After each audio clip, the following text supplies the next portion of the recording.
уақытпен сүрленген.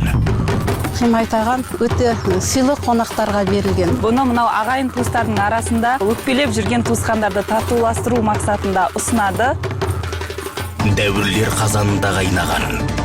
Оған бізге керегі сарымай, сүт, сөк керек. Өкпе сүт біздің дәстүрлі тағамымыздың бірі, қазіргі таңда жойылып кеткен.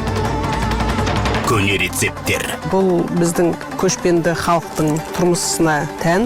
Ғасырлар аманатын арқалап, бүгінге жеткен. Бала кезімізде аналарымыздан көріп өстік. Енді қазіргі таңда сол әжелеріміздің дәстүрлерін жоғалтпас үшін талқан тамағын біз жасап жүреміз. Ұлттық тағамдар.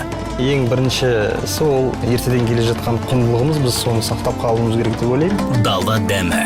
Біздің ата-бабам добастан киелі санаған көкпардың етін жеген адам ауыр кісілерге шипа болсын деп берген. Жақында, Қазақстанда.